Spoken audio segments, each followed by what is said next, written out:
Good friends, we have just a little more to do. You have listened well to wonderful eloquence.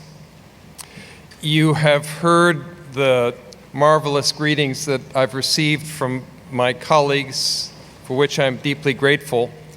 I ask you just to bear with me now briefly while I do three things. I have some thanks I want to offer, a little history that I want to review, and then I'd like to talk a little bit about the future. Let me begin, Mr. Vice President, with you. Thank you for agreeing to come to share this celebration, but much more than that, thank you for all of your wisdom, your eloquence, and above all, thank you for the courage and creativity and tenacity with which you fought for so many years for a just and sustainable future. We count on you, and we're deeply grateful that you've continued year after year in this fight.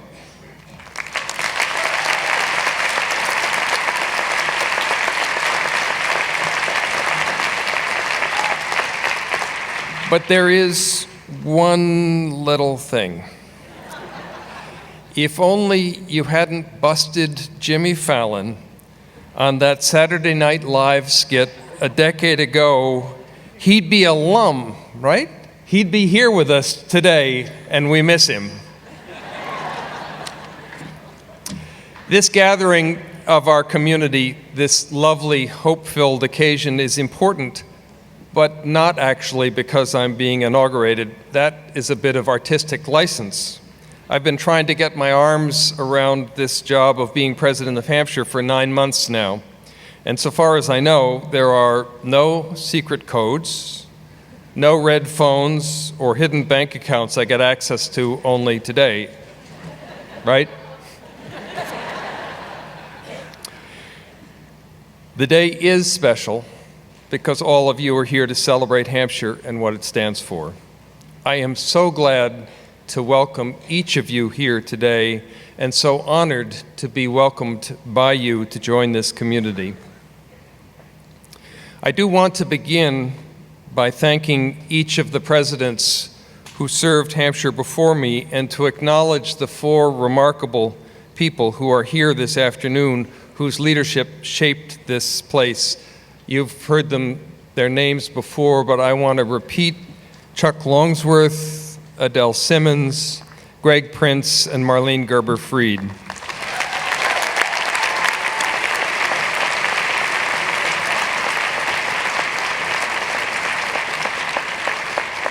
You know what they've done for Hampshire. What you can't know is that each has become a source of ideas and help and inspiration for me.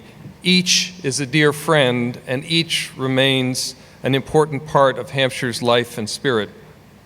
I also want to thank Lynn Pascarella, who has been a friend, an advisor, and a role model. And she and Mount Holyoke gave Hampshire students shelter when Snowmageddon shut us down 6 months ago. That was a true gesture of community, and we are forever grateful.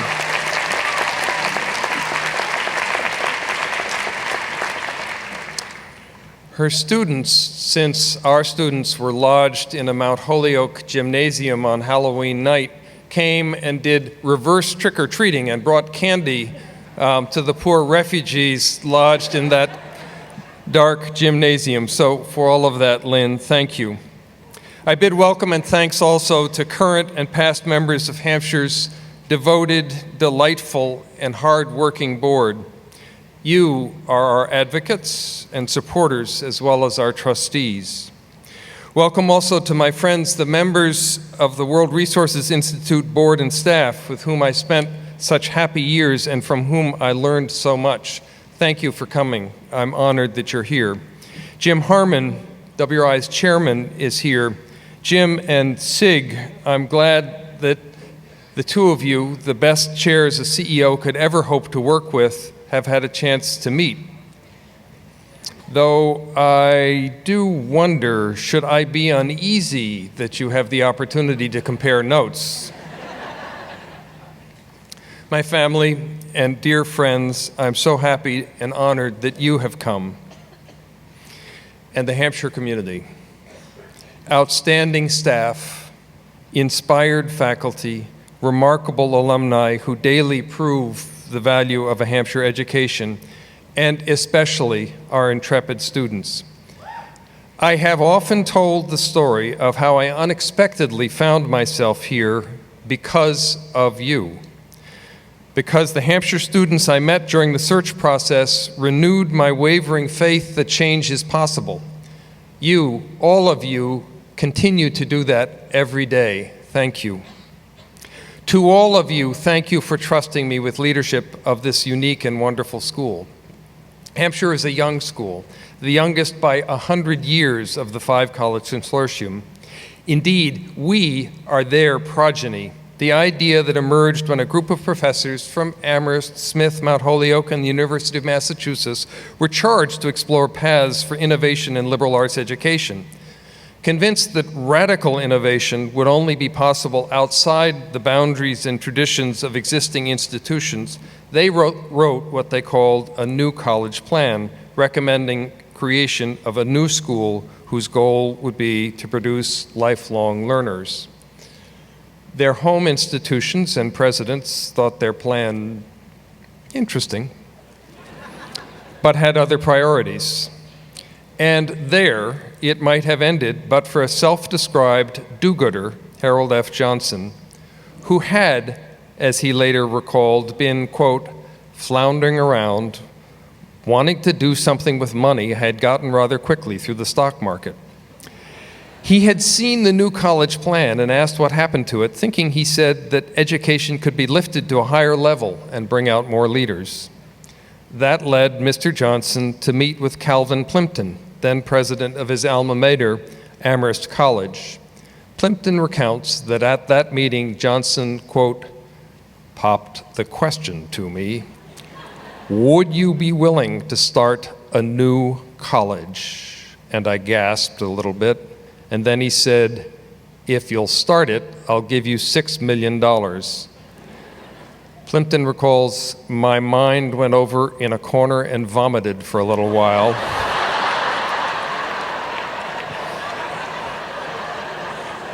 And I finally stomached my nausea and said, all right, I'll take it. So there it was, an idea, an agreement, you just saw a copy of the agreement, and some money. In a moment of inspiration and generosity, President Plimpton turned to Chuck Longsworth, who then worked for Amherst College, to begin to buy land for the campus and put together the foundations for the new college. Local farmers, who, as Chuck recalled, had been resisting offers to sell for years, protecting their land from encroaching development, saw the promise of a new school. Howard Atkins, who sold some of that first land to Chuck for the school, said that when he heard rumors that Chuck was buying up land for a new school, his reaction was, quote, it just couldn't be, because it was just too big a thing to pull off. It was just too good a thing to have happen. Indeed, even now, the whole thing seems a bit improbable, doesn't it? 4 colleges living side by side in a peaceful rural valley agree, on the suggestion of a group of professors and an idealistic millionaire, to launch a competitor. Make it part of their consortium and welcome its students to their classrooms. Really? At other, more venerable schools, this tale would have passed long since into the rosy realm of mythology, along with the characters who peopled it. But they're right here. Chuck Longsworth, Charles Merrill, and Ken Rosenthal, who had the audacity to believe that such a school could be built and just go out and start working on it. Numerous founding faculty members and staff are here. We love you. And we'd like all of you, retired or still teaching, to please just stand and accept our applause. Come on.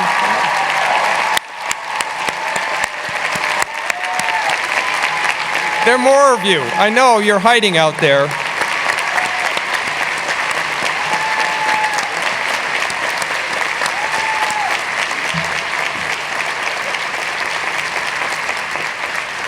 And of course, there are many members of the first class here, students who came to a place that was still more an idea than a school. They came in search of freedom to learn. They learned to use that freedom to grow. Isn't audacity the right word? You gathered here amid the apple trees and invented a college. Well done.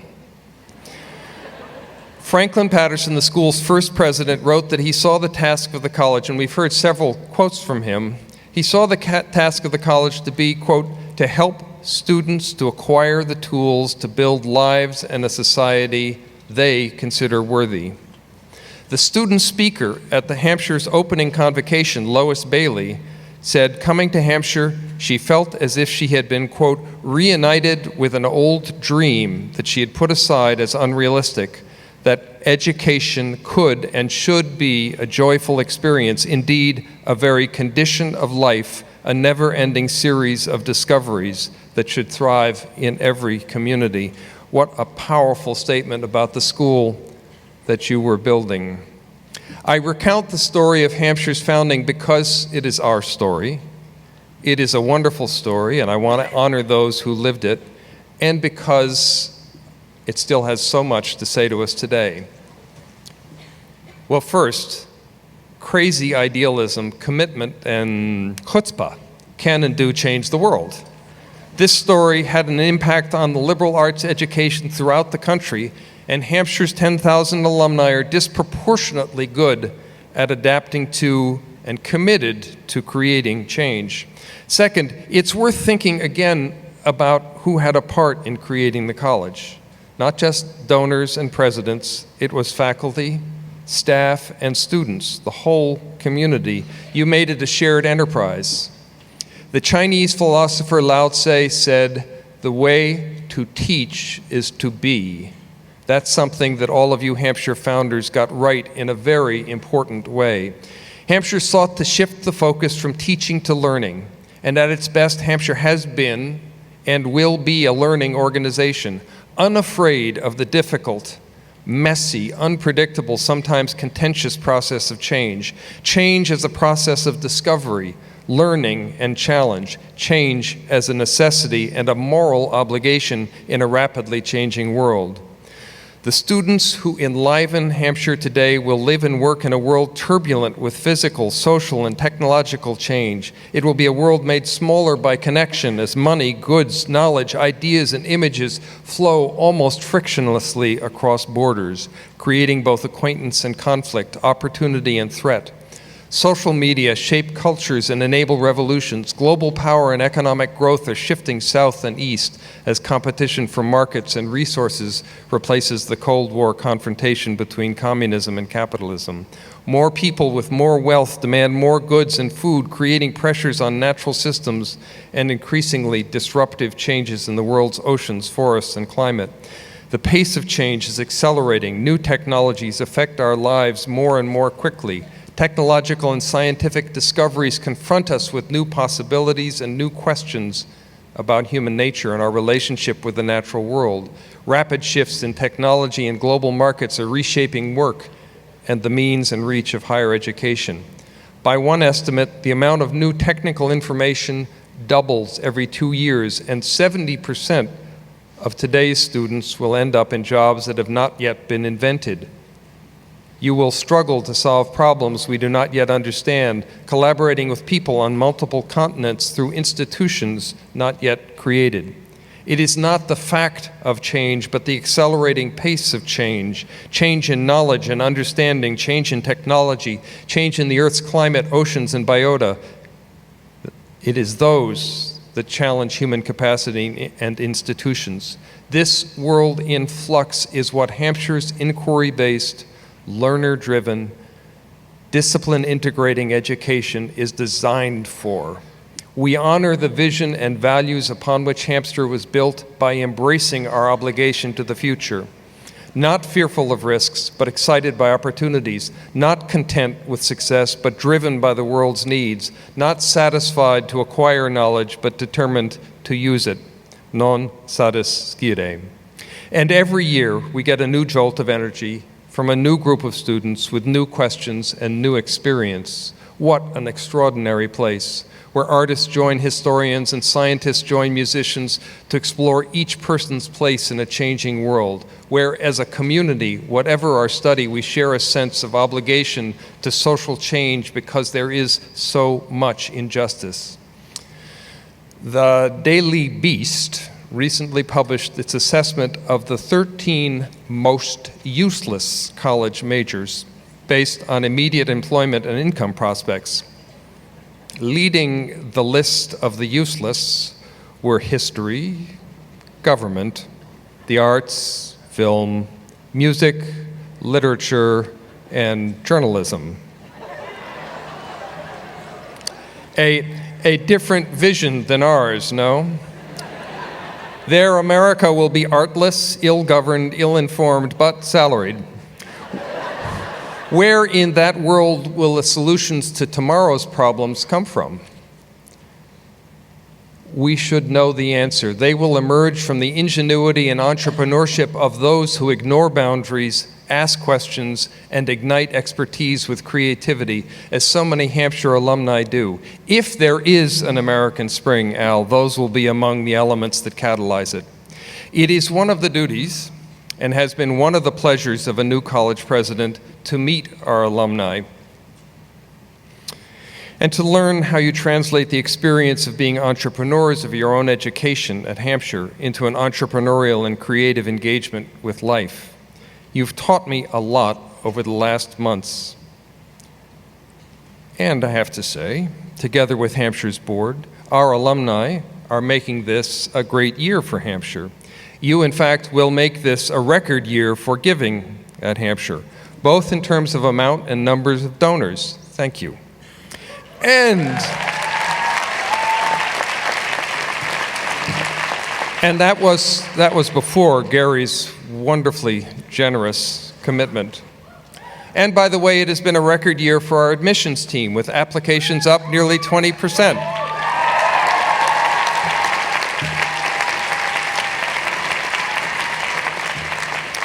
That is a start on our future. Before I end up with some thoughts about that future, I do want to say something about 3 beliefs that shape my own view of the world. First, I believe leadership is not about the exercise of power, but about service. One leads effectively by helping his community to understand its challenges and define and achieve meaningful goals. Success is shared or it is short-lived. Thank you to all of this community for giving me the chance to serve as your leader. Second, and this is deeply personal, something taken for granted by my parents and evinced in all they did. I believe that beyond friends and family, the meaning of life is in making a difference for good. Third, and I suspect you've figured this out about me already, I am a passionate environmentalist, a card-carrying greenie. I think what we are doing to our Earth is stupid, wrong, short-sighted, and completely unnecessary.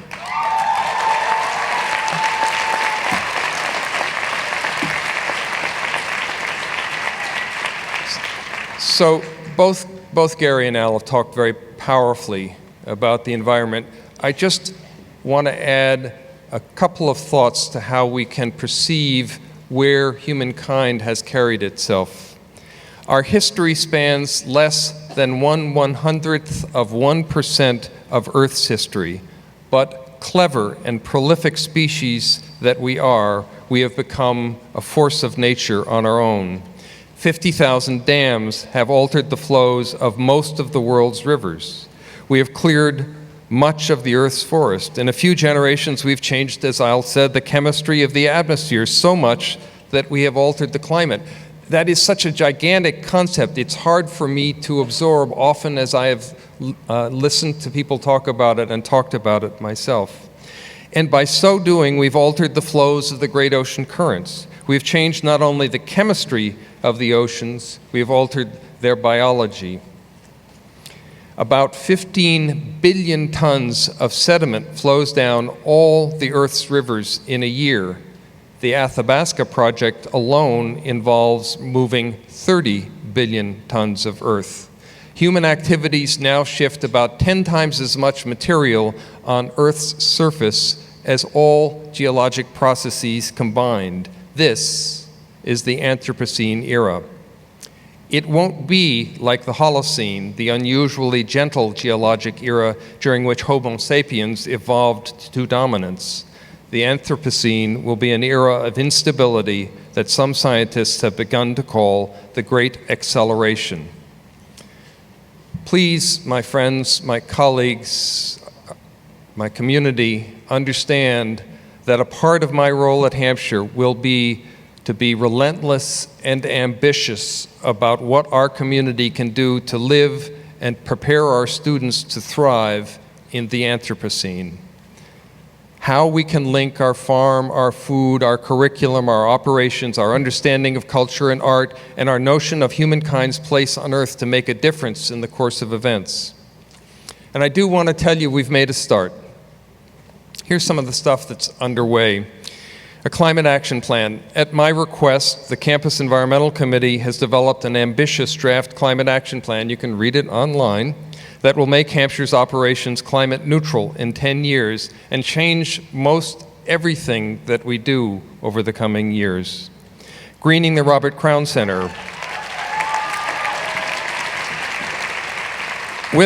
With the support of the Crown family, Hampshire is moving forward with a major project to green and upgrade its most prominent building, the Robert Crown Center. The multi-million-dollar project will result in major CO2 emissions reductions and hundreds of thousands of dollars of energy savings. A food, farm, and sustainability summer program. This summer, at last, we will launch a 6-week multidisciplinary course that links farm experience, laboratory science, analysis of global food and resource politics all together in a single course. Transition Hampshire. Students and faculty have established a branch of the Transition Towns movement that seeks to make communities healthier, happier, and more sustainable from the bottom up. Next year, we will see a transition mod and a new course, think globally, design locally. I hope that they succeed in their ambition to make Hampshire the first transition college. The Environmental Project Revolving Fund. Using grant funds, Hampshire has set up a $75,000 revolving fund managed by the Campus Environmental Committee for projects that improve Hampshire's environmental performance and have a financial payback. A creativity center. With Eileen Fisher's generous help, we've created a transdisciplinary mashup of students, faculty, and staff seeking progress by looking at things from creative angles. And finally, with Gary's generous seed money, Gary and Meg's seed money, we are initiating a comprehensive program seeking transitions in the way Hampshire feeds itself, uses its farm, operates its campus, integrates sustainability in its curriculum, and defines its culture. And that's a start.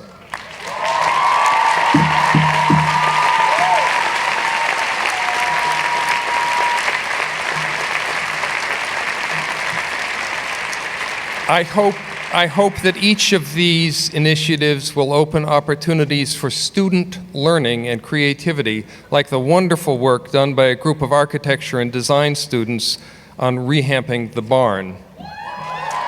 You guys are a model. This is a part of a vision of a school that thrives at the intersection of learning and life, that sees art, culture, science, and justice not as alternatives, but interlinked parts of humanity.